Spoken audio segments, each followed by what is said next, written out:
Next chapter आपका chemistry में at last में कह सकते हो दैट इज कोऑर्डिनेशन कंपाउंड। ठीक है, क्वेश्चन ज्यादा आएंगे इससे और इसके क्वेश्चन लीक रहते हैं पहले से। ठीक है, नॉमेनक्लेचर इसका आएगा आएगा, आइसोमेरिज्म इसका आएगा आएगा, और वीपीटी से क्वेश्चन ये देगा ही देगा। और एज इट इज आपका ये पिछले साल का पेपर है जिसमें कोऑर्डिनेशन से काफी क्वेश्चंस हुए हैं। जैसे पहला क्वेश्चन आपका इन्होंने पूछा है एमसीक्यू में ही, the complex and this are called, तो एमसीक्यू में है। फिर छठवां क्वेश्चन उन्होंने पूछा है द डायमैग्नेटिक स्पीसीज, तो 2 नंबर का तो आपको इनका एमसीक्यू ही दे दिए हैं, आपको स्टार्टिंग में ही आपको मिल गया ये। ठीक है, उसके बाद first order half life aromatic vitamin D pseudo order transition. उसके बाद फिर आपके पूछे हैं the following coordination compound according to their IUPAC norm, तो 2 क्वेश्चन है 2 नंबर का यहाँ, तो 2 यहाँ 2 यहाँ, हो गए 4 नंबर के। उसके बाद फिर आपसे कहे हैं using the valence bond theory explain the hybridization and magnetic character of the following, 3 number का ये, तो 4 वो 3 ये, हो गए 7 नंबर आपका सर। उसके बाद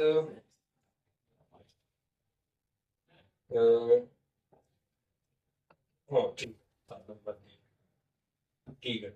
और डी ब्लॉक अगर इंक्लूडेड कर लोगे क्योंकि कोऑर्डिनेशन थोड़ा बहुत डी ब्लॉक इंक्लूड रहते हैं, तो मान के चलो 2 नंबर और ही दिए हैं। वो ट्रांजिशन एलिमेंट के बारे में इन्होंने पूछा है, वो ऐसे कि वो कोऑर्डिनेशन में हम लोग पढ़ा देते हैं। तो हाँ, complete and balance the following chemical reaction, तो 3 नंबर का ये है, डी के साथ ही मिक्स है कोऑर्डिनेशन, तो 7 3 10 ये हो गया आपका। और ये transition element generally form coloured compound and zinc is not regarded as transition element, तो ये भी आप इस ट्रांजिशन इसी में पढ़ देते हो। तो ओवरऑल अगर हम देखें डी ब्लॉक और कोऑर्डिनेशन दोनों मिला के चैप्टर 12 13 नंबर के लिए उठाना है, विच मीन्स आप चैप्टर पढ़ने से पहले ये ध्यान रखिए कि आपके पास 8 से 9 नंबर के लिए चैप्टर देगा आपको। और इस चैप्टर की कौन सा पोर्शन से उठेगा, पहला तो इसका नॉमेनक्लेचर, डैम श्योर है आपसे नॉमेनक्लेचर पूछेंगे, 2 या 3 क्वेश्चन आपसे वो नॉमेनक्लेचर करवाएंगे। दूसरा valence bond theory, sp2 hybridisation, sp3 hybridisation, sp3, तो जो 11th क्लास में बीबीटी पढ़े हो भाई सेम बीबीटी यहाँ भी है, थोड़ा बहुत चेंज है खाली, तो वो आपसे हाइब्रिडाइजेशन पूछ रहे हैं। प्लस आपसे वो पैरामैग्नेटिक नेचर पूछ रहे हैं, मतलब मैग्नेटिक नेचर पूछेंगे, पैरामैग्नेटिक के डायमैग्नेटिक, तो एज इट इज वहां से एक क्वेश्चन उठेगा। एक और है सीएफटी से क्वेश्चन उठता है, T2G और ईजी करके, तो वहां से क्वेश्चन उठने के चांसेस है। तो आप ये मान के चलिए ये चैप्टर जो आप पढ़ने जा रहे हैं इकलौता आपका 10 नंबर का अकेले है ये चैप्टर, 10 नंबर आपको अकेले चैप्टर दे देगा, तो पास तो हो ही जाओगे आराम से, 10 ये दे देगा, बाकी ऑर्गेनिक में कुछ है वो नेम्ड है याद कर लो, और सोल्यूशन है और उन सब के फॉर्मूले, तो यहाँ पास तो हो जाओगे आराम से। तो केमिस्ट्री में कोई फेल नहीं होता है, पेपर इजी, कितना भी कठिन करोगे तो पेपर इजी ही आएगा इसमें अगर आप पढ़ के जाओगे तो। ठीक है, चलिए सबसे पहले कोऑर्डिनेशन कंपाउंड बेसिकली आया कैसे, कहाँ क्या पढ़ते हैं, तो क्लास 10th में आपने एक चैप्टर पढ़ा था केमिस्ट्री में acid base and salt. Acid हमने वो कहा था कि जो अपने अंदर से H+ रिलीज करते हैं वो एसिड होते हैं, OH जो रिलीज करते हैं वो बेस होते हैं। एसिड और बेस जब आपस में कंबाइन होते हैं तो वो सॉल्ट होते हैं। तो बेसिकली कोऑर्डिनेशन कंपाउंड एक तरीके का सॉल्ट ही होता है, बस वो कॉम्प्लेक्स सॉल्ट है, क्योंकि सॉल्ट को फिर हमने 6 पार्ट में डिवाइड किया था।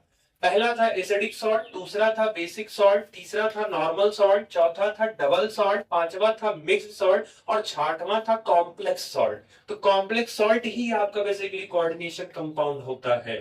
तो अगर ये पेपर में आने या एमसीक्यू में आया तो एक चीज ध्यान रखिएगा कि कोऑर्डिनेशन कंपाउंड जो होते हैं वो एक तरीके के सॉल्ट होते हैं, it is example of salt, ये सॉल्ट ही होता है एक तरीके का, बट ये नॉर्मल सॉल्ट नहीं है, ये कॉम्प्लेक्स है थोड़ा इसका बिहेवियर। अच्छा ये कॉम्प्लेक्स है इसीलिए तो शायद इसको इसके लिए चैप्टर पूरा अलग से बनाना पड़ा है, क्योंकि अगर नॉर्मल सॉल्ट होता तो आपको पहले ही पढ़ा दिया जाता, तो कुछ तो अलग होगा इनके अंदर जिनकी वजह से इनके लिए पूरा एक चैप्टर बनाया जाए।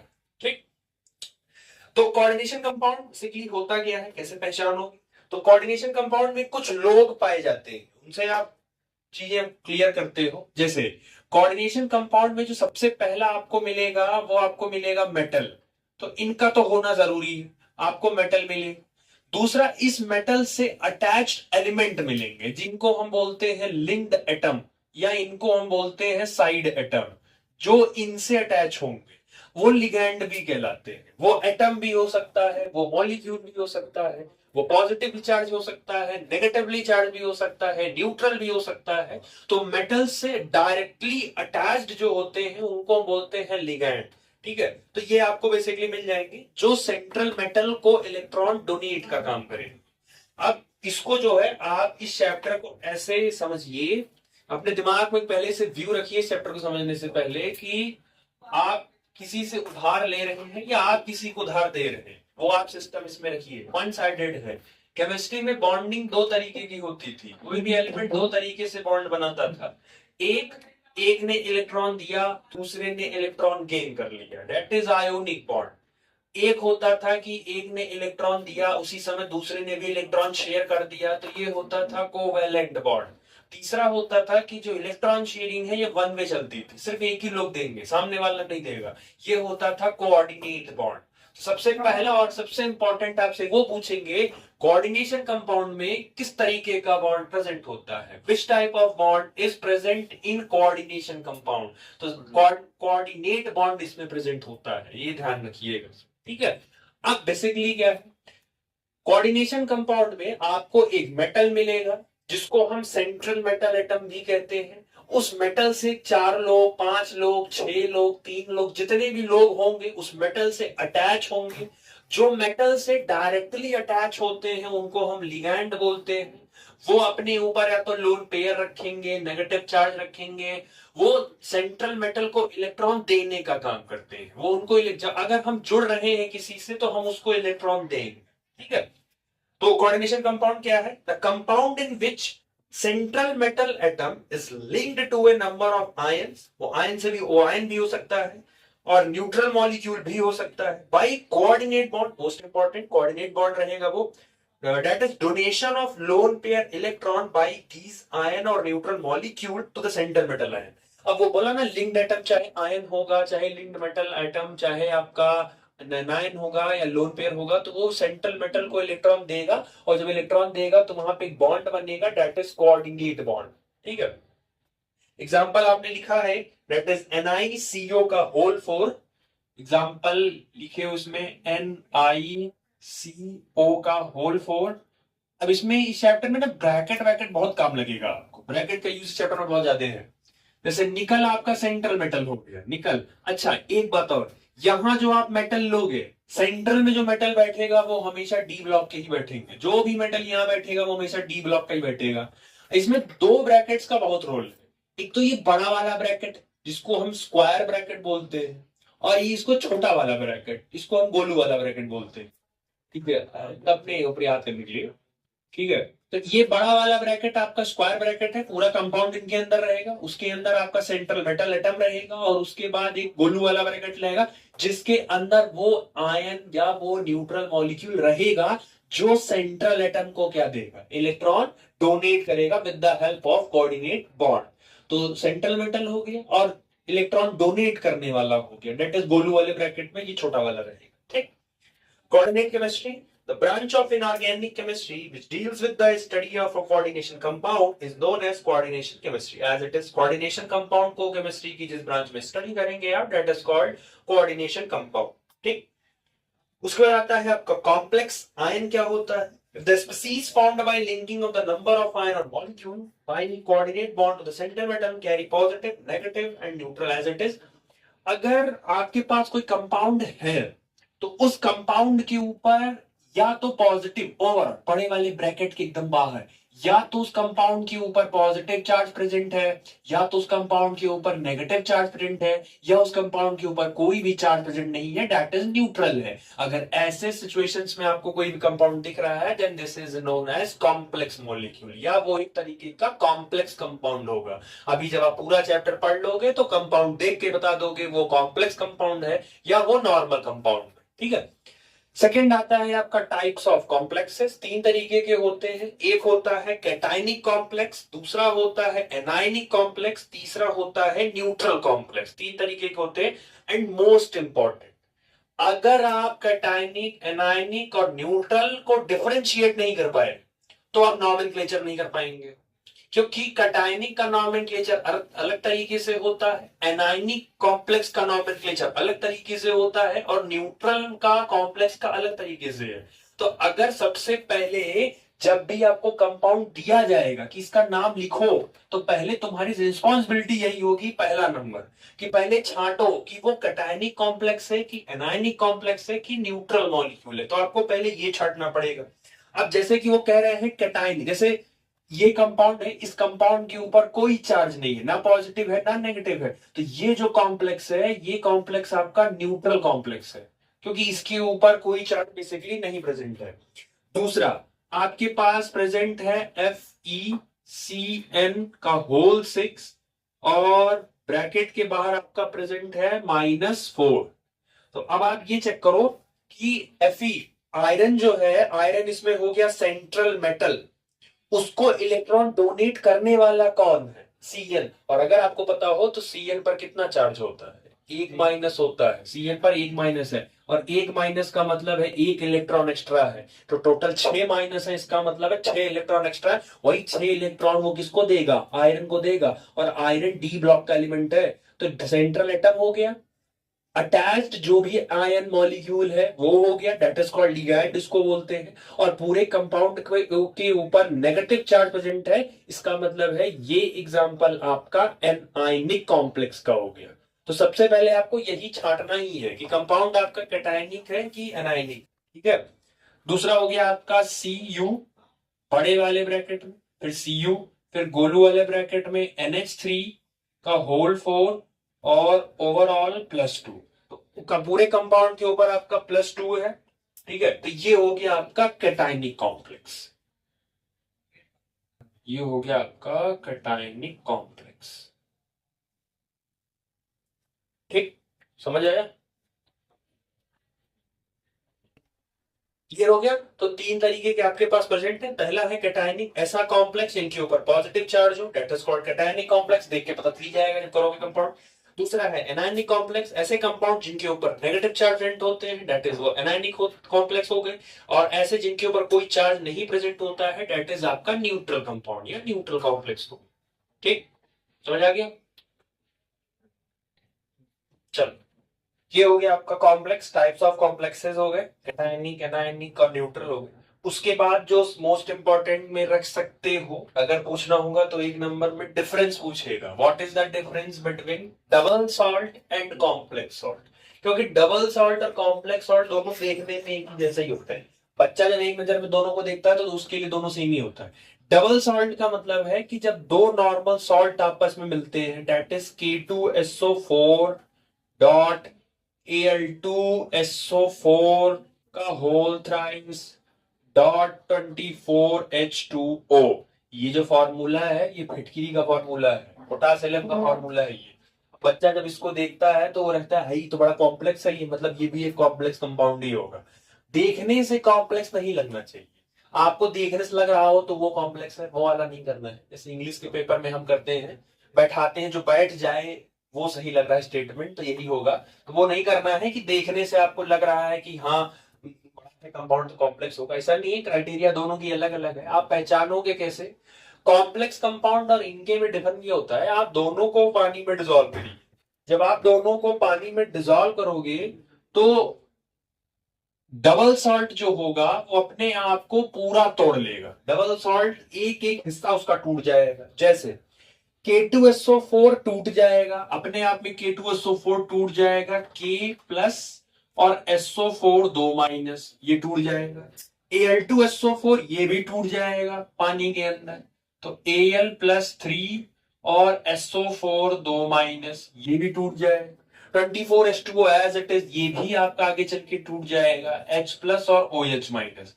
तो डबल सॉल्ट में क्या है, उसका एक एक कॉन्स्टिट्यूएंट टूट जाता है जब आप उसको पानी के साथ रखते हो।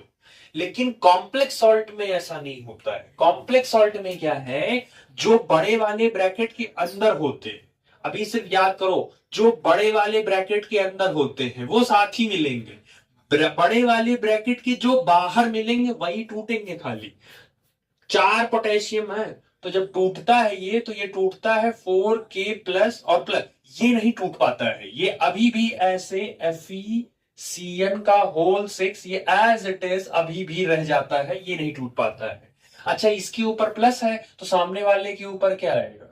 माइनस आएगा। और क्योंकि 4 प्लस निकला है मतलब कि उसके ऊपर टोटल बैलेंस करने के लिए कितना माइनस आएगा, 4 माइनस आ गया। अब ये एग्जांपल कौन से कॉम्प्लेक्स का हो गया, एनायनिक कॉम्प्लेक्स हो गया ये आपका, ठीक है। अब इसमें क्या है कि पोटेशियम तो टूट गया बट अंदर वाला नहीं टूटा, इसको अगर ये भी टूट जाता तो ये भी डबल सॉल्ट हो जाता, लेकिन क्योंकि अंदर वाला नहीं टूटा है तो इसीलिए ये एग्जांपल किसका है, कॉम्प्लेक्स सॉल्ट का है, कोऑर्डिनेशन कंपाउंड है। तो जब भी पूरा टूटता है, जब पूरा डिसोसिएट होता है तो वो डबल सॉल्ट कहलाता है। अगर अंदर का टूट बच गया, सेंट्रल मेटल और लिगैंड अगर ये बच गया, सेंट्रल मेटल एटम ये, उसको इलेक्ट्रॉन डोनेट करने वाला उसका पड़ोसी कहलाता है लिगैंड। तो अगर लिगैंड और मेटल अभी भी साथ में है, इसका मतलब अभी इन दोनों के बीच का बॉन्ड नहीं टूटा है। और अगर जब तक इनका बॉन्ड नहीं टूटेगा तब तक ये कॉम्प्लेक्स सॉल्ट के ही क्राइटेरिया में फिट रहेंगे। समझ आया, क्लियर हुआ? तो ये ध्यान रखना, डिफरेंस पूछेंगे तुमसे। Both double salt as well as complex salt are formed by the combination of two or more stable compound। ठीक है, दो या दो से ज्यादा बनते हैं। Double salt can be easily dissociate in the presence of water while complex do not। Double salt पानी के प्रेजेंस में आसानी से टूट जाता है लेकिन कॉम्प्लेक्स सॉल्ट पूरा नहीं टूट पाता है। एग्जांपल दे भी दिया, K2SO4 potassium dissociate in water, K plus Al plus 3SO4H2, ये सब टूट जाता है। लेकिन जब बात हम करते हैं इनकी कॉम्प्लेक्स सॉल्ट की करते हैं, अच्छा आपने अभी केमिस्ट्री में प्रैक्टिकल में एक्सपेरिमेंट भी किया था मोहर सॉल्ट का, तो मोहर सॉल्ट भी आपका एक तरीके का डबल सॉल्ट होता है, ठीक है, FeSO4 NH3 NH4 का होल ट्वाइस SO4.6H2O, मोहर सॉल्ट है। टाइट्रेशन इसी से करते हैं।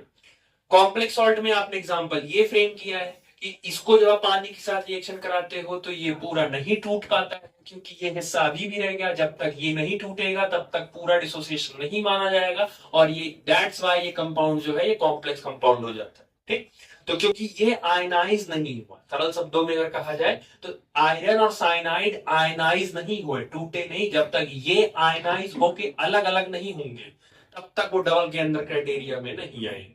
ठीक, डिफरेंस पूछा जाएगा तो लिखवा दिया हूं। Double salt usually contain two simple salt equimolar proportion. Double salt में दो सॉल्ट होते हैं और दोनों का रेशियो प्रोपोर्शन फिक्स होता है, कितना कितना होना है इनका प्रोपोर्शन फिक्स होता है। Complex, the simple salt from which they are formed may और may not be in equimolar proportion. इसमें कोई कंपलसरी नहीं है कि बराबर ही हो सकता हो ये वाला हिस्सा ज्यादा प्रेजेंट हो, ये वाला हिस्सा कम प्रेजेंट हो, तो इनमें बैलेंस नहीं होता, कम ज्यादा ही प्रेजेंट होंगे।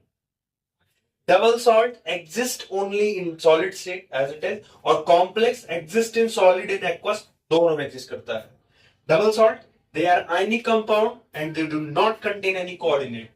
डबल सॉल्ट आयोनिक होता है तभी तो पूरा आयंस में टूटता चला गया, इसके पास कोऑर्डिनेट नहीं होता। ये यहां वाला इसके पास आयोनिक भी होता है और कोऑर्डिनेट भी होता है। ये दोनों हिस्से में आयोनिक था और अंदर दोनों वाले हिस्सों में क्या था, कोऑर्डिनेट था। ठीक, in double salt the metal ion show their normal valency. इसमें डबल सॉल्ट में जो मेटल है पोटेशियम, पोटेशियम का वैलेंसी क्या होता है 1, एल्यूमिनियम की वैलेंसी कितनी होती है 3। तो नॉर्मल केसेस में जो एलिमेंट जो मेटल वैलेंसी शो करता है वो वही शो करेगा, बट कॉम्प्लेक्स में वो अपना वेरिएबल ऑक्सीडेशन स्टेट शो करेगा, वेरिएबल जाएगा क्योंकि डी ब्लॉक वाले, अब समझो साथ साथ डी ब्लॉक भी पढ़ते चलिए। इसी में डी ब्लॉक के जितने एलिमेंट होते हैं उनमें से क्या है, डी ब्लॉक में साथ में पढ़ते चलो। कुछ चीजें हैं डी ब्लॉक की, जैसे जो डी ब्लॉक के एलिमेंट्स होते हैं, most of the D block के एलिमेंट्स वेरिएबल वैलेंसी शो करेंगे, एक से ज्यादा वैलेंसी वो शो करेंगे। अब आपसे पूछा जाएगा कि वो वेरिएबल वैलेंसी शो क्यों कर रहे हैं, तो इसलिए शो कर रहे हैं क्योंकि उनके ट्रांजिशन स्टेट उनका प्रेजेंट होता है, उनके ऑर्बिटल्स में एनर्जी गैप कम होता है, तो इनका इलेक्ट्रॉन एक ऑर्बिटल से दूसरे ऑर्बिटल में जंप कर जाता है। तो जब इलेक्ट्रॉन जंप करेगा तो अपना ऑक्सीडेशन स्टेट बार बार बदलेंगे। ये बहुत फेमस क्वेश्चन है जो आपसे पूछा जाएगा कि डी ब्लॉक के एलिमेंट वेरिएबल ऑक्सीडेशन स्टेट क्यों शो करते हैं। तो इसमें आप ये फैक्टर लिख सकते हो कि ट्रांजिशन स्टेट होता है, उनके बीच एनर्जी गैप कम होता है, तो उनका इलेक्ट्रॉन एक ऑर्बिटल से दूसरे ऑर्बिटल में जंप कर जाता है, जिसकी वजह से उनके पास वेरिएबल ऑक्सीडेशन स्टेट शो होता है। डी ब्लॉक का कोई भी क्वेश्चन आया और इन शॉर्ट अगर आपको नहीं आ रहा है, रीजनिंग का क्वेश्चन है, एक्सप्लेनेशन देना है, तो 2-3 रीजन याद रखिए, यही आपको चिपका देना हुआ। पहला, due to length and contraction, due to unpaired electron, आप मोस्ट ऑफ द केसेस में यही दो रीजन चिपका के आना, ऑलमोस्ट का रीजन यही ही होता है, तो ये ध्यान रखना, ठीक है, मिलेगा आपको आगे बहुत सारे, ठीक है, तो ये थोड़ा सा इसको ध्यान रखिए, ठीक है। उसके बाद कुछ कंपाउंड्स हैं। Green colour of leaf is due to presence of, पत्तियों का हरा कलर किसकी वजह से होता है? क्लोरोफिल की वजह से होता है, ठीक है। Which is a complex compound, जो कि एक कॉम्प्लेक्स कंपाउंड होता है, which metal is present in it. तो क्लोरोफिल एक कॉम्प्लेक्स कंपाउंड होता है, उसमें कौन सा मेटल प्रेजेंट होता है? तो बेसिकली मैग्नीशियम प्रेजेंट होता है। क्लोरोफिल के अंदर मैग्नीशियम प्रेजेंट होता है और वो एक कॉम्प्लेक्स रूप में प्रेजेंट होता है। अब क्लोरोफिल का आप स्ट्रक्चर गूगल करना, क्लोरोफिल का स्ट्रक्चर आपको मिल जाएगा, उसमें मैग्नीशियम एकदम सेंटर बीच में बैठा रहेगा कॉम्प्लेक्स फॉर्म में, ठीक। दूसरा, quite often we eat vitamin B complex. अच्छा, विटामिन बी को कॉम्प्लेक्स बोलते हैं और किसी को नहीं बोलते, ना विटामिन ए को बोलते हैं, ना विटामिन सी को बोलते हैं, ना विटामिन डी को बोलते हैं। विटामिन बी को कॉम्प्लेक्स क्यों बोलते हैं? क्या रीजन है बी को कॉम्प्लेक्स बोलने? शर्मा, क्योंकि बी में ही मल्टीपल स्टेजेस क्लासेस हैं। Vitamin B 1, vitamin B 2, vitamin B 6, vitamin B 12, तो कई स्टेजेस हैं बी, कई क्लासेस हैं बी में, इसीलिए कई फॉर्म एग्जिस्ट करता है ना, that's why this is known as vitamin B complex. One of its component is B12, that is vitamin B12. Which metal enter in our body through vitamin B12? कौन सा metal हमारी body में B12 के through enter करता है? That is cobalt. पालक में सबसे ज्यादा होता है। पालक अगर आप खाते हैं, स्पिनच खाते हैं आप, तो वहां आपको विटामिन B12 मिलेगा, जाते कोबाल्ट आपको मिलेगा। तो इसीलिए कहते हैं कभी कभी एक महीने में 1-2 बार पालक खा लेना चाहिए, तो कोबाल्ट आपका बॉडी में चला जाएगा, ठीक। When our hemoglobin is low, the deficiency of, ये तो बहुत कॉमन क्वेश्चन है, हमारी बॉडी में हीमोग्लोबिन कम होता है तो कौन सा मेटल की कमी बताई जाती है? आयरन कहा जाता है। ये deficiency of iron occur because haemoglobin is a complex. तो हीमोग्लोबिन ही एक कॉम्प्लेक्स कंपाउंड होता है, जो आप क्लास 10th में 11th में आप पढ़ते आए हो, हीमोग्लोबिन। तो हीमोग्लोबिन भी एक तरीके का कॉम्प्लेक्स कंपाउंड है जिसका सेंट्रल एटम आयरन होता है। हीम एक आयरन होता है और ग्लोबिन एक प्रोटीन होता है। गूगल पे आप हीमोग्लोबिन सर्च करिएगा, उसमें भी आपको iron as a central metal की तरह वहां काम करता हुआ दिखेगा। ये 3 अलग से सेपरेट है, ठीक है, एग्जांपल के तौर पर था, ये याद कर लो, इसको काम आएगा आपके लिए, ठीक, समझ आ गया। ये ऑलरेडी ये आपका एक चैप्टर का स्टार्टर था कि कोऑर्डिनेशन कंपाउंड क्या होता है, कैसे पहचानोगे। तो कोऑर्डिनेशन कंपाउंड बता दिया क्या होता है, जो आपके अनडिसोसिएशन सॉल्ट्स होते हैं या सेंट्रल मेटल होते हैं, उनको इलेक्ट्रॉन देने वाले जो आयन होते हैं या मॉलिक्यूल होते हैं या न्यूट्रल मॉलिक्यूल, उनको लिगैंड बोलते हैं, ठीक है। मैं सेंट्रल मेटल हूं और तुम लोग मुझे इलेक्ट्रॉन दे रहे हो, तो तुम लोग मेरे लिगैंड हो गए, ठीक है। तो मैं सेंट्रल मेटल हूं, आप लोग मेरे लिगैंड है जो मुझे इलेक्ट्रॉन दे रहे हैं इन द फॉर्म ऑफ पैसा, आप मुझे पैसा दे रहे हैं, तो मैं हूं स्टेबल हूं। तो बस जस्ट से कोऑर्डिनेशन कंपाउंड, आप हमसे अटैच ही रहेंगे। अच्छा, आपके और हमारे बीच में समझो ये कोऑर्डिनेट बॉन्ड है, क्योंकि पैसा सिर्फ आप दे रहे हैं, मैं नहीं आपको दे रहा हूं, आप ही सिर्फ हमको दे रहे हैं पैसा। तो ये एक तरीके का कोऑर्डिनेट बॉन्ड है, जब शेयरिंग वन वे चलती है, जब एक तरफ से शेयरिंग चलती है तो उसी को कोऑर्डिनेट। तो बेसिकली कोऑर्डिनेशन कंपाउंड में एक सेंट्रल मेटल होगा, उससे अटैच आयन न्यूट्रल मॉलिक्यूल होंगे जिसको हम लिगैंड बोलते हैं, जो कि कोऑर्डिनेट कंपाउंड से एक दूसरे के साथ ये अटैच होते हैं। कॉम्प्लेक्स क्या होता है? 3 तरीके के कॉम्प्लेक्स होते हैं, एक पॉजिटिव, नेगेटिव और न्यूट्रल। अगर कॉम्प्लेक्स के ऊपर पॉजिटिव चार्ज है तो वो positive complex, cationic complex, negative है तो एनायनिक कॉम्प्लेक्स, और कोई चार्ज नहीं है तो neutral complex. And most important आपको पहचानने आना चाहिए, कैटायनिक कौन सा है, एनायनिक कौन सा है और न्यूट्रल कौन सा है। अगर ये आता है आपको तो नॉमेनक्लेचर करने में आपको प्रॉब्लम नहीं आए, समझ आया, ठीक। 7 कंपाउंड हैं जिनमें से आपका 2 बोर्ड में पूछे कंपाउंड। इन 7 कंपाउंड में आपको ये बताना है कि इनमें से कौन सा कैटायनिक कॉम्प्लेक्स है, कौन सा एनायनिक कॉम्प्लेक्स है और कौन सा न्यूट्रल कॉम्प्लेक्स है। तो सबसे पहले ये आपको साफ साफ दिख रहा है कि कंपाउंड के ऊपर पॉजिटिव चार्ज है, विच मीन्स ये आपका कैटायनिक कॉम्प्लेक्स हो गया। सेम इसमें भी दिख रहा है, तो ये भी आपका कैटायनिक कॉम्प्लेक्स हो गया। इसमें आपका दिख रहा है कि -2 है, तो ये हो गया आपका एनायनिक कॉम्प्लेक्स, ठीक। अब जरा इधर आओ, ये बताओ, पोटेशियम मेटल है, मेटल के ऊपर पॉजिटिव चार्ज होता है। अगर मैं इस मेटल को यहां से हटा दूं, अगर मैं इसको हटा दूं, तो पोटेशियम जब हटेगा तो अपना पॉजिटिव लेके जाएगा। तो अगर अपना पॉजिटिव लेके जाएगा तो पीछे क्या छोड़ के जाएगा? नेगेटिव छोड़ के जाएगा। कितना पॉजिटिव लेके जाएगा? एक पोटेशियम पर एक प्लस, तो दो पोटेशियम पर दो प्लस लेके चला जाएगा। तो पीछे क्या छूट जाएगा? दो माइनस छूट जाएगा। मतलब ये कंपाउंड कैसा है? Anionic complex. तो हमारे कहने का मतलब था कभी कभी साम एकदम डायरेक्ट दिखेगा और कभी कभी दिखेगा नहीं। आपको आपको ऐसे देख के बताना पड़ेगा कॉम्प्लेक्स है कटायनिक है केनायनिक है। सेम सेम K3, एक पोटेशियम पर एक प्लस, तो तीन पोटेशियम निकल जाएंगे, तीनों प्लस अपना लेके निकल जाएंगे। तो तीन प्लस लेके जब निकल जाएंगे तो पीछे तीन माइनस छूट जाएगा। तो ये भी एग्जांपल आपका किसका हो गया?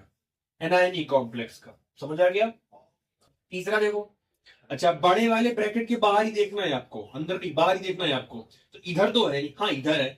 क्लोरीन Cl पर एक माइनस होता है, दो Cl है तो कितने? दो माइनस। जब क्लोरीन यहां से भागेगा तो अपना दोनों माइनस लेके भागेगा। माइनस लेके भागेगा तो पीछे क्या छोड़ के जाएगा? पॉजिटिव। इसका मतलब है ये कंपाउंड कैसा है? कैटायनिक कॉम्प्लेक्स है। ये देखो Cl बड़े वाले ब्रैकेट के बाहर है तो अपना Cl अपना माइनस लेके जाएगा। तो माइनस लेके जाएगा तो पीछे क्या छोड़ के जाएगा? पॉजिटिव। तो ये कंपाउंड कैसा हो गया? कैटायनिक कॉम्प्लेक्स हो गया। समझ आया? छट जाएगा कि इसमें से कैटायनिक कौन सा है। और जो एक पहले आपने किया था एग्जांपल NiCO का होल 4, वो न्यूट्रल कॉम्प्लेक्स था, उस पर कोई चार्ज नहीं था। समझ आया? अब एक सिंपल तरीका मैं बता दे रहा हूं, ट्रिक बता दे रहा हूं। ऐसे ना, आप जरा कैटायनिक और एनायनिक को जरा ध्यान से देखो। ये पहला, दूसरा और तीसरा, चौथा, तीसरा और सातवां, इनको जरा ध्यान से ऑब्जर्व करो। अभी आपको खुद दिख जाएगा कि आपको कैसे देख के उतारना है, कौन सा पॉजिटिव हो कौन सा नेगेटिव हो। दिखा? क्या दिखा बताओ? ब्रैकेट के बाहर अगर मेटल है तो एनायनिक केटायन होगा। हाँ, उल्टा कर लो इसका। अगर पहले ही मेटल मिल गया, अगर पहले मेटल मिल गया तो इसका मतलब वो एनायनिक है। और अगर बड़े वाले ब्रैकेट के एकदम बाद में है कोई तो वो कैटायनिक हो गया। उल्टा कर लो। अगर पहले मेटल मिला, मेटल पर पॉजिटिव हो जाएगा तो मतलब सीधे सामने, तो मतलब इंटर करते ही अगर सामने पहले मेटल मिल जाता है मतलब वो एनायनिक कॉम्प्लेक्स है। और पूरा अंदर तक चलेगा एकदम पीछे। बड़े वाले ब्रैकेट के पहले मेटल मिला तो एनायनिक कॉम्प्लेक्स, और बड़े वाले ब्रैकेट के बाहर अगर एनायन मिला तो कैटायनिक कॉम्प्लेक्स। अब आप नोटिस कर लो, दोनों में बड़े वाले ब्रैकेट के पहले मिला था तो इसीलिए एनायनिक कॉम्प्लेक्स हुआ, और तीसरे और सातवें में देखो सबसे बड़े वाले ब्रैकेट के बाहर ये मिला तो ये कैटायनिक कॉम्प्लेक्स हो गया। समझ में आया? एक चीज और, इस पर पॉजिटिव है तो इसका मतलब है यहां से क्या निकला होगा? कोई नेगेटिव ही निकला होगा। नेगेटिव का मतलब यहीं से तो निकला होगा, यहीं से निकला होगा तभी इसको पॉजिटिव आया है। से अच्छा, इसके ऊपर नेगेटिव है, इसका मतलब है इसमें से क्या निकला होगा? कोई ना कोई पॉजिटिव निकला होगा। और वो पॉजिटिव कहां से निकला होगा? आगे से। तो अगर सर पर नेगेटिव चार्ज है तो नेगेटिव चार्ज का मतलब है कि आगे से निकला है। और अगर सर पर पॉजिटिव चार्ज है इसका मतलब है पीछे से निकला होगा। उल्टा कर लो, अगर पीछे से निकालोगे तो पॉजिटिव चार्ज आएगा, कैटायनिक कॉम्प्लेक्स होगा। और अगर आगे से निकालोगे तो नेगेटिव चार्ज आएगा और एनायनिक कॉम्प्लेक्स होगा। समझ आ गई? तो ये छाटना आपको आना चाहिए। ठीक है, चलिए नेक्स्ट क्या है? एज इट इज रूल के और ट्रेंड के हिसाब से जब भी कोई चीजें आती हैं, नई चीजें आती हैं, तो उसको एक्सप्लेन करने के लिए कोई ना कोई थ्योरी जरूर आता है, कोई ना कोई जरूर उतरता है मैदान में जो उस चीज को एक्सप्लेन करता है। तो कोऑर्डिनेशन कंपाउंड को कंप्लीट तरीके से एक्सप्लेन करने के लिए एक साइंटिस्ट आए, that is called Alfred Werner. ये सबसे पहले ये आए और इन्होंने पूरे कोऑर्डिनेशन कंपाउंड को अच्छी तरीके से एक्सप्लेन किया कि कोऑर्डिनेशन कंपाउंड में कौन कौन से लोग होते हैं, किनका क्या क्या रोल है, और क्या किनका कैसे प्रेजेंट होते हैं, कितने अमाउंट प्रेजेंट होंगे, कौन कैसे टूटेगा। पूरी कंप्लीट मतलब कह सकते हो कोऑर्डिनेशन के ऊपर की पूरी जानकारी एल्फ्रेड वर्नर ने दी थी। कुछ चीजें तो छूट गई थी बट फिर भी मोस्ट ऑफ द चीजें ये समझा चुके थे। अभी मैंने मिटाया नहीं है, इसी में समझा दे रहा हूं कुछ जैसे एग्जांपल। जैसे अब पहले आप सातों एग्जांपल ध्यान से सुनिए। सबसे पहला वर्नर ने ये कहा कि जब आप कोऑर्डिनेशन कंपाउंड जब आप बनाते हो तो सबसे पहले आपको चाहिए एक बेस।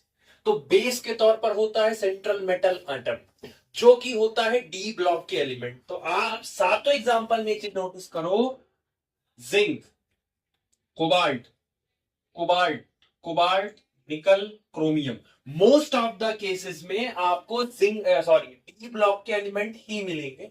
एक दो एग्जांपल ऐसे हैं जहां पर डी ब्लॉक के अलावा एक दो अलग से मिलेंगे, अब उनमें भी ज्यादा एल्यूमिनियम के ही पाए जाने की संभावना ज्यादा रहेगी, नहीं तो मोस्ट ऑफ द केसेस में आपको डी ब्लॉक के भी सेंट्रल एटम मिलेंगे। चलो पहला हो गया। दूसरा उन्होंने कहा कि उस सेंट्रल एटम को इलेक्ट्रॉन डोनेट करने वाले कुछ लोग होंगे।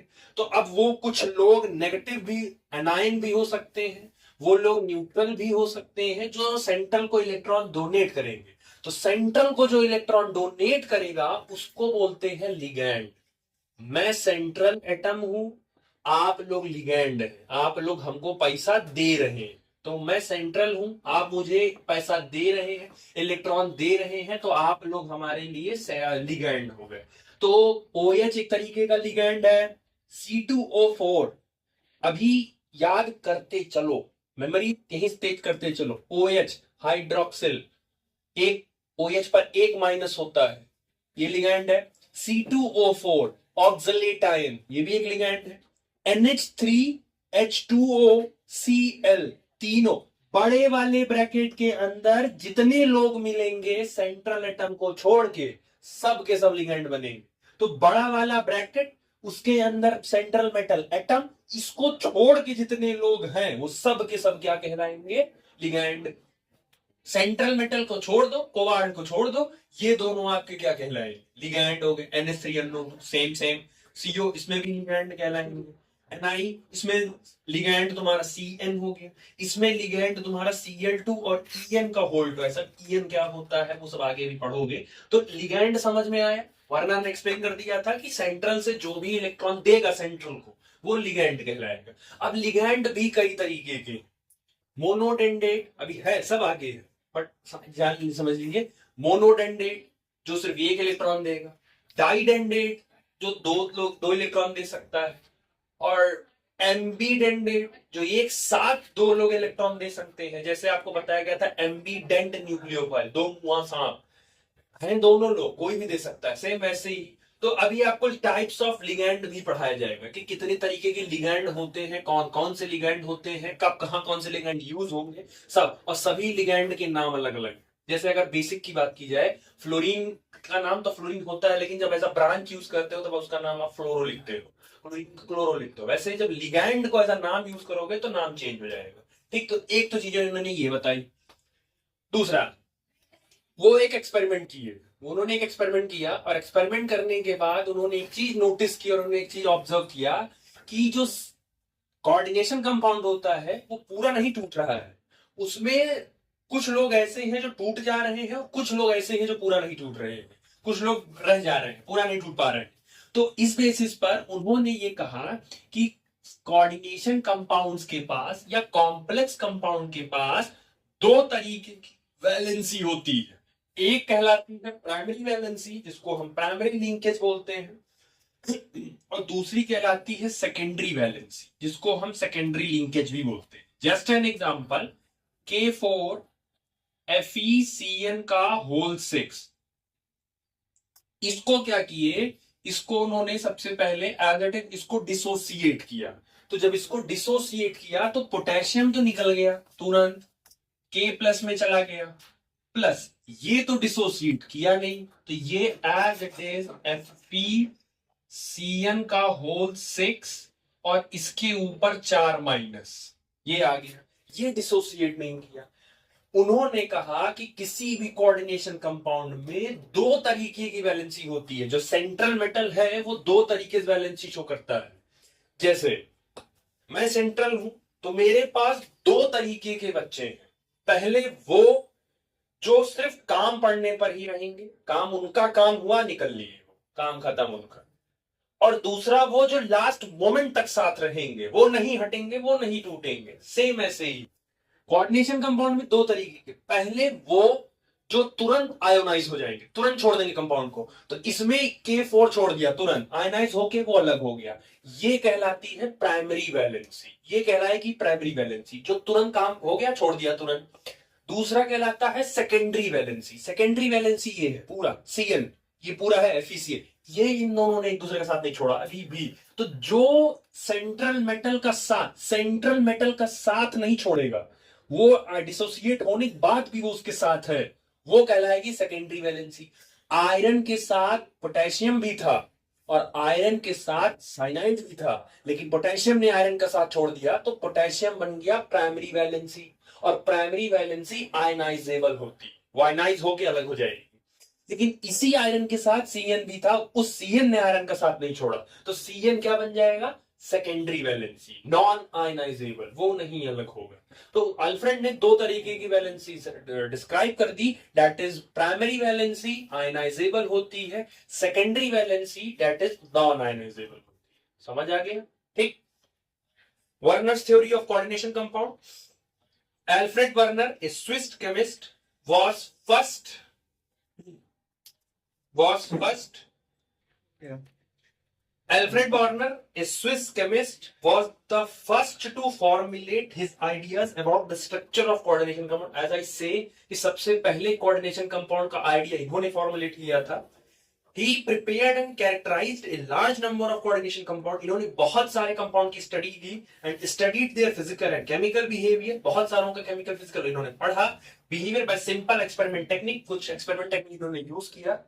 Werner proposed the concept of primary valency and secondary valency for a metal ion. इन्होंने दो वैलेंसी को प्रपोज किया, that is primary valency and secondary valency. Postulates of Werner theory, क्या क्या इन्होंने कहा? In coordination compound, metal shows two types of linkage, that is primary valency or primary linkage, and second is secondary valency and secondary linkage. The primary valency are normally ionizable and are satisfied by negative ion.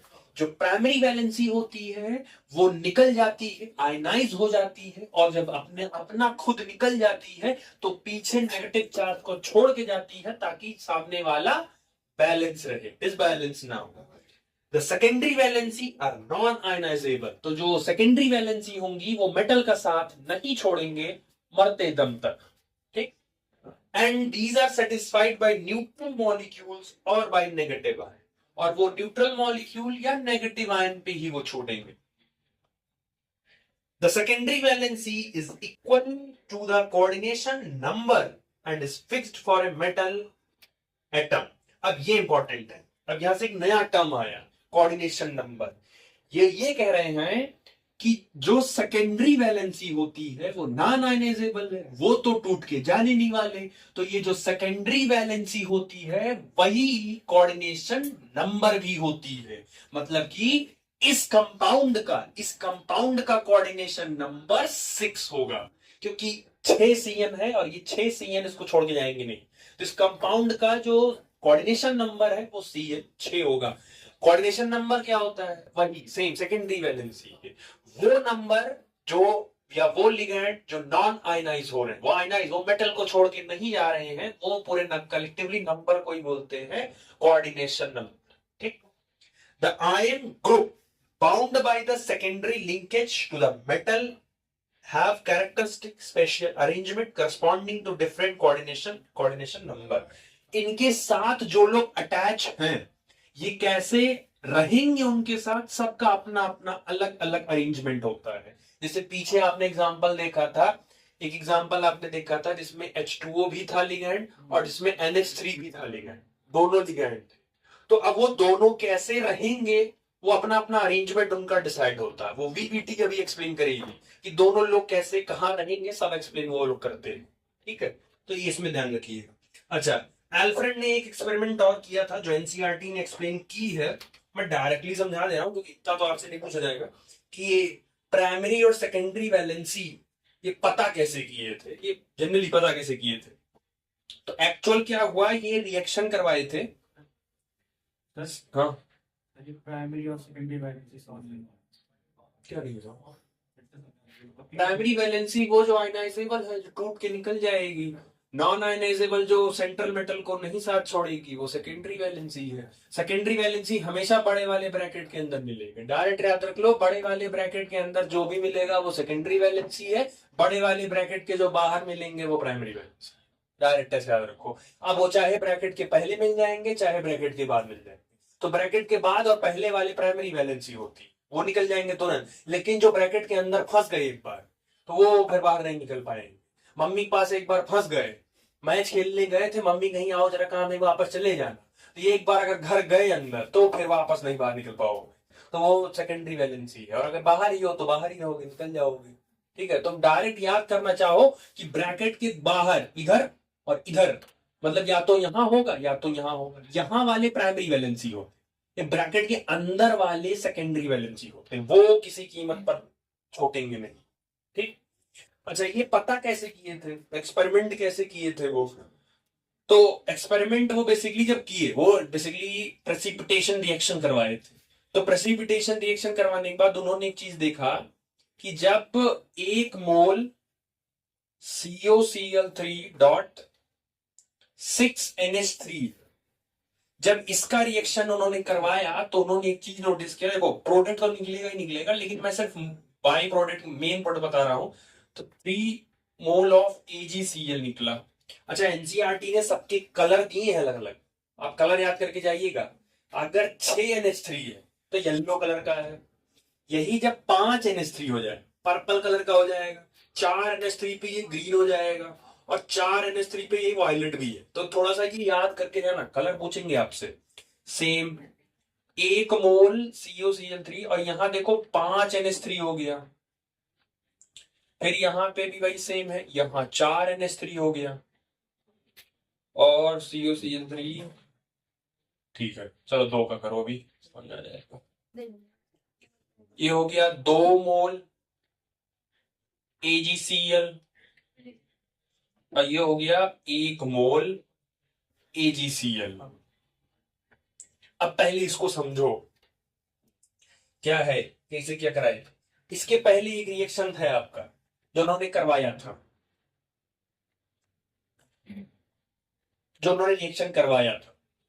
COCl का reaction basically NH3 और इनके साथ AgNO3 के साथ उन्होंने करवाया था। Overall उससे नहीं फर्क, आप बस इसमें ध्यान चेक करो। उन्होंने जब इसका 1 मोल लिया और जब इसका रिएक्शन करवाया तो उन्होंने 3 मोल AgCl मिला। अच्छा Ag छोड़ो, इस कंपाउंड में Cl कहां दिख रहा है? यही है। AgCl का मतलब है 3, मतलब है यहां Cl में कितना निकला होगा? 3 मोल है ना, तो मतलब 3 मोल का मतलब कितने AgCl? 1 AgCl, 1 AgCl, 1 AgCl, तो 3 मोल हो गए AgCl के। कितने Cl यहां कितने Cl निकले हैं? कितने Cl? 3 Cl। यहां कितने Cl दिख रहे हैं? 2 Cl। यहां कितने Cl दिख रहे हैं? 1 Cl। अब समझो उन्होंने बताया कैसे। 3 Cl थे तो 3 Cl थे और 6 NH3 भी था। NH3 तो कहीं नहीं निकला, तो NH3 तो कहीं नहीं निकला, लेकिन तीनों के तीनों Cl निकल गए। तो ये 3 Cl प्राइमरी वैलेंसी है कि सेकेंडरी? ये प्राइमरी क्योंकि निकल गया, लेकिन ये 6 NH3 है, ये सेकेंडरी है, ये नहीं निकल पाए। समझ में आ गया? अब जब उन्होंने NH3 को कम किया, 5 किया, तो उन्होंने देखा कि 2 ही मोल निकले। अब समझो कि 2 क्यों निकले। यहां भी आपका COCl3 और ये COCl3। अब इसको समझो, कोबाल्ट की वैलेंसी, कोबाल्ट के चारों तरफ हमेशा 3 लोगों का हो, मतलब 6 लोगों का तो होना जरूरी है, क्योंकि ये 3 तो निकल गया, तो कोबाल्ट के बगल में कौन बचा? 6 लोग बचे ना। तो कोबाल्ट को 6 लोग रखना है, चाहे जैसे कोबाल्ट को 6 रखना चाहे जैसे, तो 6 रखना था। तो उसने कहा कि तुम निकल जाओ, तीनों लोग, 6 तो है ही मेरे पास है, तुम निकल जाओ। तीनों Cl निकल गए, तो तीनों Cl कौन सी वैलेंसी हो? Primary valency. जब नीचे आया तो हमने क्या है, NH3 को कम कर दिया, 5 कर दिया। कोबाल्ट को चाहिए कितना? 6। तो लेकिन NH3 कितना है? 5, और 6 करने के लिए वो 1 Cl को रोक लेगा कि नहीं रोक लेगा? तो 1 Cl को रोक लिया और 5 NH3, टोटल कितने हो गए? 6। तो यहां से कितने Cl फ्री हुए इससे निकलने के? 2। तो इसीलिए तो 2 ही मोल AgCl निकला। मतलब कि यहां पे प्राइमरी वैलेंसी कितनी है? 2, और सेकेंडरी वैलेंसी अभी भी यहां कितनी है 6। समझ आया? 5 NH3 में से फिर एक का मॉलिक्यूलर, तो कितना कर दिया 4। कोबाल्ट को कितने चाहिए 6, उसको 6 चाहिए, कितने हैं आपके पास 4, तो 3 में से उसने 2 को होल्ड कर लिया, तो 4 ये और 2 Cl को रोक लिया, तो 4 और 2 कितने हो गए, तो 3 में से 2 को तो रोक लिया, एक को से निकलने की इजाजत दिया, तो एक ही तो निकला, तो इसीलिए यहां पे कितने हो गए, यहां की प्राइमरी वैलेंसी कितनी हुई 1, यहां की सेकेंडरी वैलेंसी कितनी है 6, इसकी भी सेकेंडरी वैलेंसी कितनी है 6, इसकी भी सेकेंडरी वैलेंसी कितनी है, लेकिन इसकी प्राइमरी वैलेंसी 3, इसकी प्राइमरी वैलेंसी 2, इसकी प्राइमरी वैलेंसी, समझ आ गया? अच्छा, इसी कंपाउंड को हम कोऑर्डिनेशन के फॉर्म में लिख दे रहे हैं, कैसे लिखोगे, चलो देखो, बड़ा वाला ब्रैकेट लगेगा, सेंट्रल मेटल लगेगा।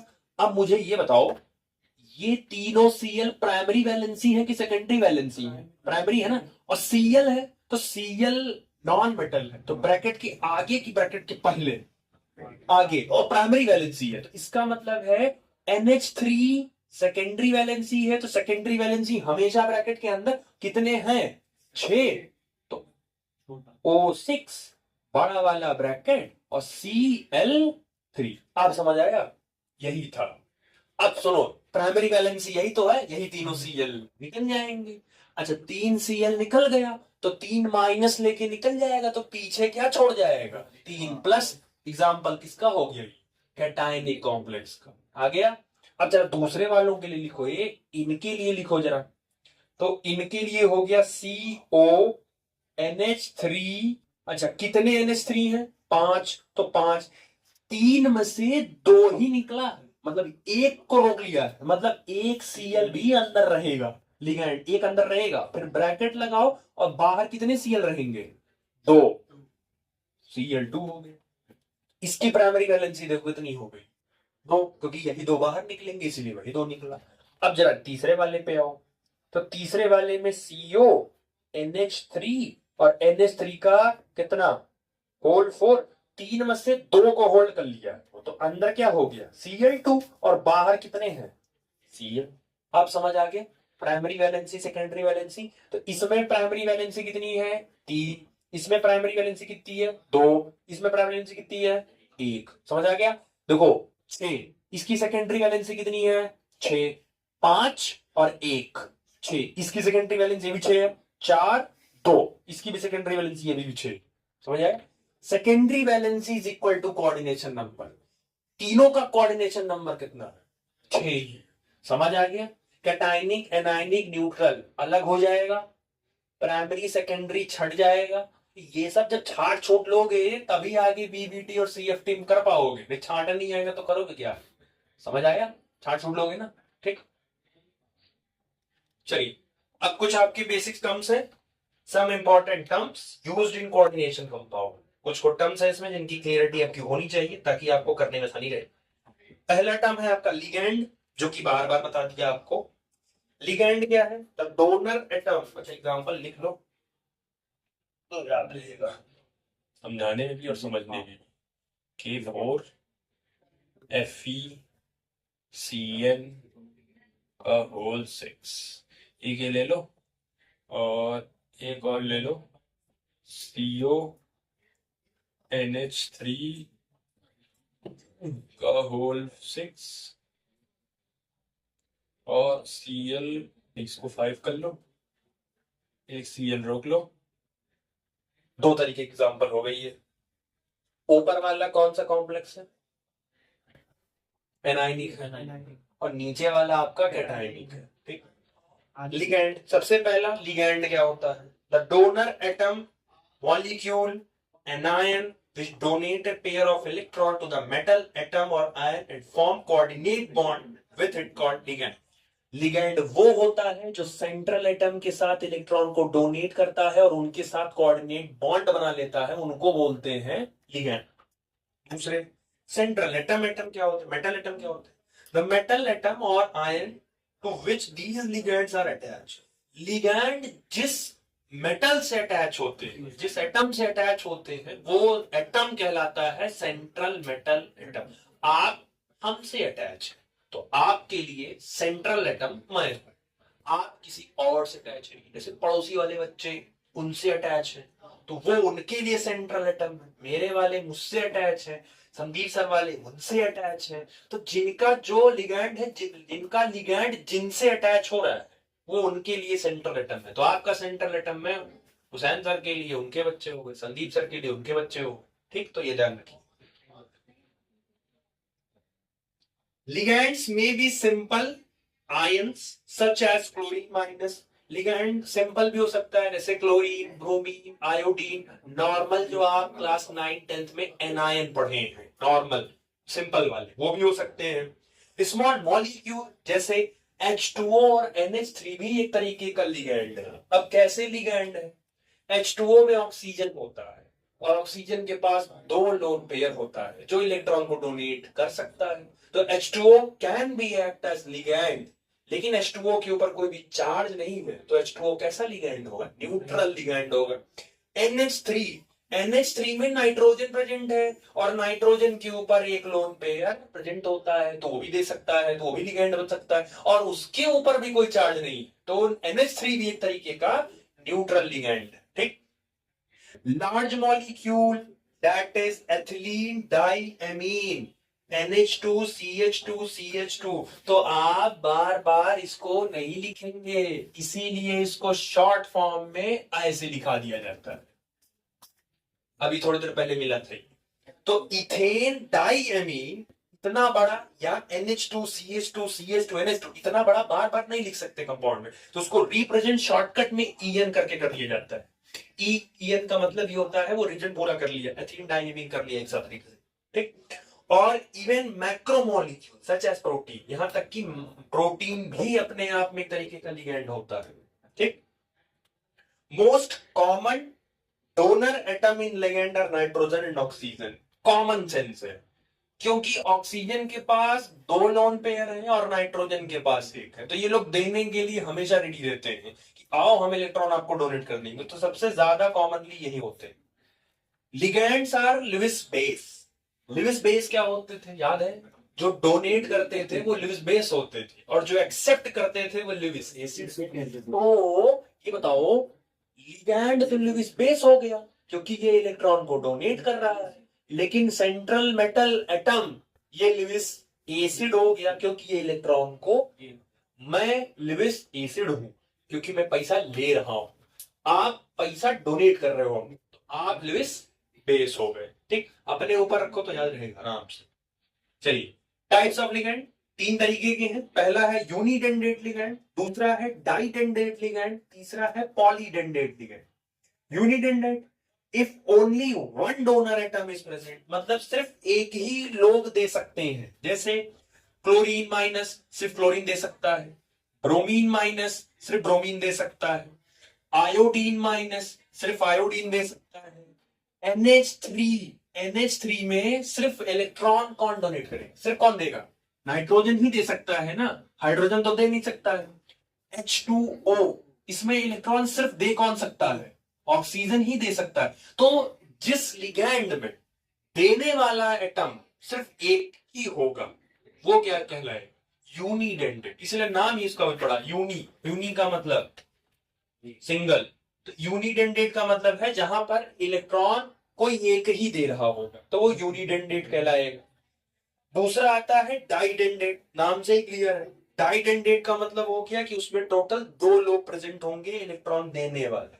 जैसे अभी आपने जो थोड़ी देर पहले किया, EN इथेन 1,2 डाइएमीन CCCNH2। अब मुझे यही बताओ, ये एक कंपाउंड है इथेन 1,2 डाइएमीन, इसमें इधर भी नाइट्रोजन है, इधर भी नाइट्रोजन है, तो ये एक कंपाउंड है। तो ये वाला नाइट्रोजन भी डोनेट कर सकता है और ये वाला नाइट्रोजन भी डोनेट, तो जो भी आएगा ले, तो अगर इसके पास आया तो इसने डोनेट कर दिया, इसके पास आया तो इसने डोनेट कर दिया। तो एक ही कंपाउंड के अंदर 2 लोग प्रेजेंट हैं जो इलेक्ट्रॉन को डोनेट कर सकते हैं, तो ऐसे लोग को बोलते हैं डाइडेंडेट, अगर 2 लोग प्रेजेंट हैं। दूसरा example oxalate ion COO minus फिर COO माइनस। तो यहां पे देखो दो लोग, दो इलेक्ट्रॉन एक्स्ट्रा है, एक माइनस वन इधर, एक माइनस वन इधर, तो इधर भी दो लोग इलेक्ट्रॉन देने के लिए है रेडी, दो लोग जा सकते हैं, तो इसको बोलते हैं ऑक्सलेट आयन। कितने कार्बन है? दो, C2, कितने ऑक्सीजन है? O4, और टोटल कितने माइनस हुए? दो माइनस हो गए, तो ये कहलाएगा C2O4 पे दो minus, that is called oxalate ion. समझ आया? ठीक, तो इसमें दो लोग हैं तो ये डाइडेंडेट कहलाएगा। तीसरे आते हैं पॉलीडेंडेट। पॉलीडेंडेट में क्या है, अगर एक से ज्यादा डोनर एटम प्रेजेंट है डोनेट करने के लिए तो वो कहलाते हैं डाइडेंडेट। और सबसे फेमस एग्जाम्पल जो भी आपको बार बार मिलेगा दैट इज EDTA। बार बार ये लोग मिलेंगे, दैट इज, इनका नाम है ethylene di amine tetra acetate. Tetra acetate, tetra acetate.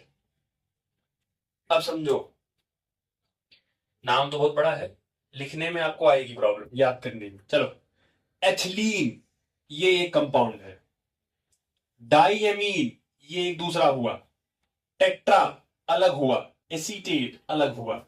Ethylene में से ई निकालो, डाईएमीन में से डी निकालो, टेट्रा में से टी निकालो, और एसीटेट में से ए निकालो, सबको एक साथ कंबाइन कर दो, दैट इज EDTA। ये बोला जाता है, और पेपर में यही आएगा डायरेक्ट, EDTA यही आएगा पेपर में। तो आप फुल फॉर्म भी याद रखिए EDTA का, एथिलीन डाईएमीन टेट्रा एसीटेट। हो गया। अब स्ट्रक्चर बनाओ जरा इसका। अच्छा, एथिलीन में एथ, एथ का क्या मतलब होता है? कै कार्बन आपको मिलेगा? एथ में दो कार्बन मिल गया, ठीक है। डाई एमीन, एमीन कितने हैं?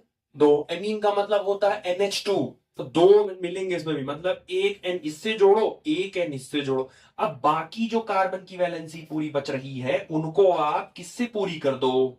हाइड्रोजन से पूरी कर दो। हो गया पूरी, ठीक। तो एथ हो गया, डाई एमीन हो गया, लेकिन अभी क्या चाहिए? टेट्रा मतलब चार। नाइट्रोजन कितना बॉन्ड बनाता है? 3 बॉन्ड बनाता है, जिनमें से एक ऑलरेडी बनाया है, दो बनाना है, तो टेट्रा में चाहिए ना, तो दो इनको दे दो, नाइट्रोजन का 3 पूरा, और दो इनको दे दो, इनका भी 3 पूरा, और ओवरऑल कितने हो गए? 4। और एसीटेट का मतलब क्या होता है? एसीटेट का मतलब होता है CH3COO minus, CH3COO minus, CH3COO minus, CH3COO minus. Paper में इन्हीं सबका स्ट्रक्चर पूछेगा, अब बन नहीं पाएगा, फिर बैठ के याद करोगे बनाए कैसे थे वो। तो टेट्रा एसीटेट होता है CH3COO, टेट्रा था तो 4 बन गया, एमीन था तो NN हो गया, क्योंकि डाई एमीन था तो 2 हो गया, और एथ के लिए 2 कार्बन। आगे से स्टार्ट करो। एथिलीन में एथ का मतलब 2 कार्बन बना लो, डाई एमीन का मतलब है 2 NH2 चाहिए। सब पे CS2 है, CS3 के। अच्छा हाँ, वो बैलेंसी को पूरी करेगा उसकी, ठीक है। तो बाकी डाईएमीन था तो 2 N कर लिया, टेट्रा एक नाइट्रोजन 2 वैलेंसी रखेगा तो दोनों नाइट्रोजन मिला के 4 रख लेंगे। अब यहां देखो, एक नहीं, दो नहीं, तीन नहीं, उससे ज्यादा लोग हैं, मतलब 4 लोग हैं जो इलेक्ट्रॉन को सामने वाले को डोनेट कर सकते हैं। That why this is the example of EDTA। आपसे पेपर में पूछेंगे what is unidentate, give an example. What is didentate? अच्छा, डाइडेंडेट और बाइडेंडेट दोनों में से कोई भी लिख के आएगा, डाई और बाई एक ही होता है, तो कहेंगे give an example. Explain polydentate ligand with the proper example. तो 1-2 नंबर में पूछेगा, वो जो पार्टीशन वाला आता है ना सेक्शन, क्वेश्चन नंबर 23, उसमें A B C, तो उसमें A पूछ लेगा what is polydentate ligand, give the example.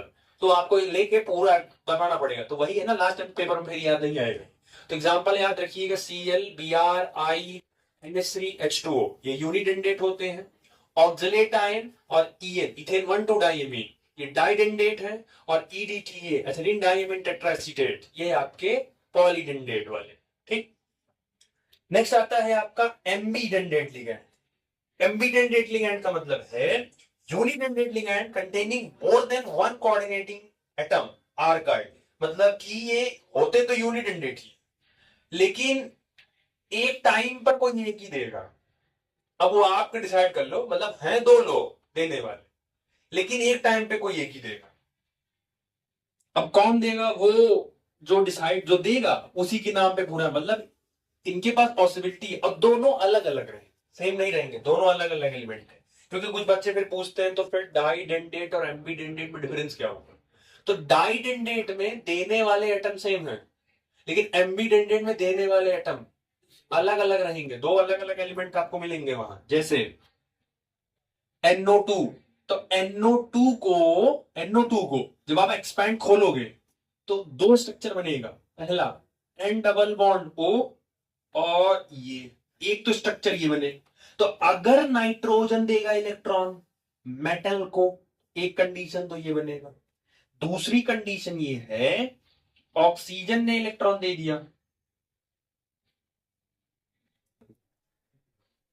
अब इस ऑक्सीजन ने, ठीक है, सिंगल दिया क्या? सिंगल दिया, एक थोड़ा बताऊं, ये इस ऑक्सीजन ने इलेक्ट्रॉन दे दिया, सेम ही कंपाउंड है NO2 इसी में अगर नाइट्रोजन ने अपना इलेक्ट्रॉन दिया तो इसको बोलते हैं, अच्छा NO2 का नाम क्या होता है? NO2 का नाम है नाइट्राइटो। तो अगर नाइट्रोजन ने इलेक्ट्रॉन दिया तो नाम में लिखाएगा N नाइट्राइटो। अगर ऑक्सीजन ने इलेक्ट्रॉन दिया तो लिखाएगा O नाइट्राइटो। बस खाली सजा ये है कि दे कौन रहा है। अच्छा दोनों अलग अलग है, तो ये एम्बीडेंडेट है, डाइडेंडेट नहीं है। क्योंकि डाइडेंडेट और एम्बीडेंडेट बच्चे बहुत कंफ्यूज रहते हैं, ये प्रॉब्लम आएगी कि डिफरेंस क्या होता है। डाइडेंडेट में देने वाले दोनों क्या रहेंगे? सेम। डाइडेंडेट के एग्जांपल क्या दिए थे? इथेन 1,2 डाइमीन, यही दिए थे ना। इसमें देने वाले दो लोग हैं, ठीक है, लेकिन दोनों सेम हैं, दोनों नाइट्रोजन ही तो है। तो अगर देने वाले दो हैं और दोनों सेम है तो वो तो डाइडेंडेट कहलाएंगे। अगर देने वाले दो हैं लेकिन दोनों अलग अलग हैं तो वो एम्बिडेंडेट कहलाएंगे। ये क्लियर रखिएगा, ठीक है। मैं ही पैसा दे रहा हूं, तो मैं चाहे इस हाथ से दूं, मैं चाहे इस हाथ से दूं, मैं ही दे रहा हूं, तो मैं डाइडेंडेट हूं, क्योंकि मैं सेम ही हूं, मैं दोनों हाथ से दे रहा हूं, मेरा सेम ही है। हाँ देने वाले अगर अलग अलग हैं, अब या तो आप मुझसे लीजिए या तो आप मेरे दोस्त से लीजिए, तो दे तो दोनों रहे हैं लेकिन दोनों अलग अलग हैं। तो अगर डोनेशन दो लोग कर रहे हैं लेकिन इसमें नाइट्रोजन दे रहा है, इसमें ऑक्सीजन दे रहा है, तो उसके बेसिस पर डिवाइड हो जाता है। समझ आए? जो देगा उसका नाम पहले, नाइट्रोजन ने दिया तो N नाइट्राइटो, ऑक्सीजन ने दिया तो O नाइट्राइटो। तो ये क्लियर रखिएगा, ठीक। ऐसे एक एग्जांपल आपने एक लिखा है नीचे SCN, एक और लिखा है आपने SCN, इसमें सल्फर डोनेट कर रहा है, तो इसके नीचे लिखा है थायोसाइनाइटो, क्योंकि सल्फर के लिए ही थायो वर्ड यूज करते हैं। तो जब सल्फर इलेक्ट्रॉन डोनेट करेगा तब तो कहलाएगा थायोसाइनाइटो, और जब आपका नाइट्रोजन डोनेट करेगा, नाइट्रोजन जब डोनेट करेगा तो उस समय कहलाएगा आइसोथायोसाइनाइड। समझ आए? क्लियर हो गया? तो ये नाम ध्यान से रखिएगा कि कौन किसको क्या दे रहा है, कौन कैसे कर रहा है, ठीक। नेक्स्ट आपका कोऑर्डिनेशन नंबर, जो कि मैंने सिखा दिया और आपको समझा भी दिया। The total number of unidentate ligand attached to the central metal atom और आयन थ्रू कोऑर्डिनेट बॉन्ड। जितने यूनिडेंडेट लिगैंड सेंट्रल एटम से अटैच होते हैं, जितने भी अटैच होंगे वो सब के सब आपके क्या कहलाए? Coordination number. जैसे याद कर लो एग्जांपल, K4FeCN का होल 6, CN कैसा है? यूनिडेंडेट है, और कितने CN दे रहे हैं? 6, तो कोऑर्डिनेशन नंबर कितना हुआ? 6। तो याद रख लो डायरेक्टली, ठीक है। बाकी एक कंपाउंड है आपके पास AgCN का होल ट्वाइस, तो इसमें कोऑर्डिनेशन नंबर कितना हुआ? 2। सेकंड है आपका CuNH3 का होल 4, तो NH3 का होल 4, कोऑर्डिनेशन नंबर कितना हुआ? 4। ऐसे ही CrH2O का होल 6, इसमें आपका 6 हो गया, ठीक है। तो ये ध्यान रखना, coordination number of central metal is determined by the number of sigma bond formed by the ligand to the central atom. Central से कितने लोग सिग्मा बॉन्ड बना रहे हैं, वही आपके क्या कहलाते हैं?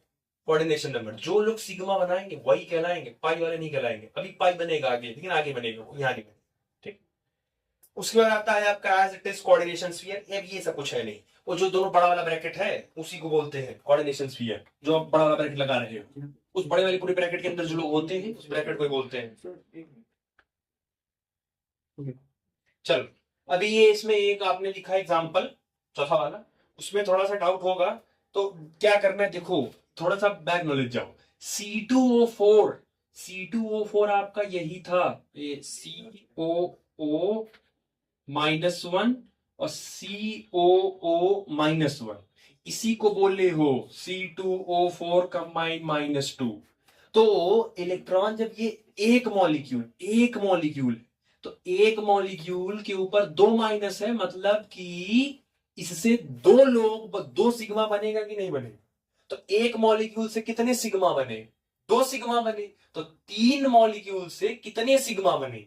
6 ना। इसीलिए, क्योंकि अभी तो बोला गया कोऑर्डिनेशन नंबर क्या होता है, जो सेंट्रल मेटल से सिग्मा बॉन्ड बनाते होंगे उन्हीं को काउंट करना है। तो एक C2O4 2 सिग्मा बनाएंगे, तो 3 C2O4 6 सिग्मा बनाएंगे, इसीलिए इसका कोऑर्डिनेशन नंबर कितना है?